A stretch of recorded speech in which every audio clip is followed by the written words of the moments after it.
पाकिस्तान में छुपे हुए अल-कायदा के संस्थापक ओसामा बिन लादेन को सन 2011 में अमेरिकी सरकार ने मार गिराया था। लादेन के बाद अल-कायदा की कमान संभालने वाले आयमन अल जवाहिरी और उनके वारिस अबू मोहम्मद अल मसारी की 7 अगस्त 2020 के दिन ईरान की राजधानी तेहरान की सड़कों पर मोसाद के एजेंट्स ने गोली मारकर हत्या कर दी। इजराइल की खुफिया एजेंसी मोसाद ने ये बदला अपने लिए नहीं बल्कि अपने मित्र देश अमेरिका के लिए लिया है। मोसाद के इस हैरतअंगेज ऑपरेशन में अबू मोहम्मद अल मसारी की बेटी मरियम और लादेन के बेटे अबू हमजा की विधवा पत्नी भी मारी गई। दरअसल काफी लंबे समय से अमेरिकी खुफिया एजेंसी CIA को मसारी की तलाश थी और इसकी जड़ें जाती है 1998 में।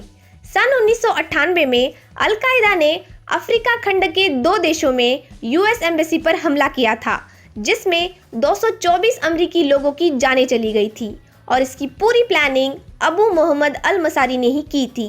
तब से CIA मसारी के पीछे हाथ धोके पड़ी थी। तो आज की तारीख में ठीक उसी दिन यानी 7 अगस्त 2020 को CIA ने मोसाद की मदद से मसारी की हत्या करके उनका अगस्त 1998 का बदला ले लिया। आपको तो पता है कि अल-कायदा एक सुन्नी दहशतगर्द संगठन है और इसके विरुद्ध ईरान एक शिया बहुल मुस्लिम देश है, लेकिन फिर भी ईरान ने अपने यहाँ मसारी को लंबे समय से पनाह दे रखी थी। तो अब यहाँ सबसे बड़ा सवाल ये है कि US ने खुद क्यों नहीं दिया इस ऑपरेशन को अंजाम।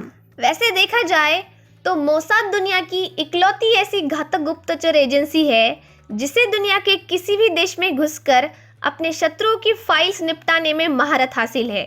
इतिहास में मोसाद ने ऐसे दर्जनों ऑपरेशन को सफलतापूर्वक अंजाम भी दिया है।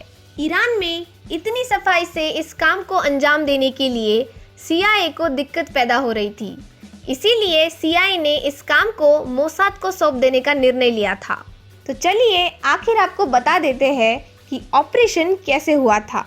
वो कुछ हुआ ऐसे, मसारी अपनी गाड़ी में बेटी मरियम के साथ कहीं जा रहा था। उतने में मसारी के गाड़ी के आगे एक 2 व्हीलर आके टकरा जाती है।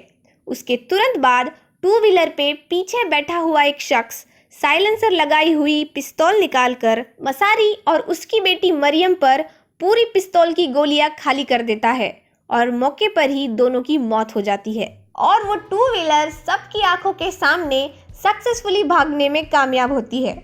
हाँ, थोड़ा सुनने में फिल्मी तो लग रहा है, लेकिन आज तक मोसाद ने ऐसे ही खतरनाक और हैरतअंगेज कामों को अंजाम दिया है। जैसे कि मैंने पहले भी कहा था, सन 1998 में अफ्रीका के केनिया और तंजानिया के 2 अमेरिकी एम्बेसीज पर बॉम्ब ब्लास्ट हुआ था, जिसमें 224 लोग मारे गए थे और सैकड़ों लोग घायल हुए थे। उससे पहले भी 1980 के दशक में 58 वर्ष के अल मसारी ने अफगानिस्तान में सोवियत रूस के खिलाफ जिहादियों के लिए काम किया था। उसके बाद सूडान और सोमालिया में अल-कायदा के लिए भी काम किया था। इन सारी करतूतों को देखकर FBI ने मसारी पर $10 मिलियन का इनाम भी रखा था।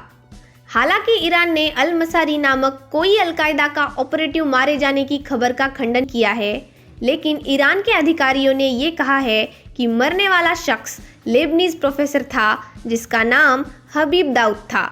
इजराइल ने पिछले 2 दशकों में ईरान की सड़कों पर मोटरसाइकिल्स पर अपने एजेंट्स को सवार करके ईरान के काफ़ी सारे वैज्ञानिकों को भी मारा है।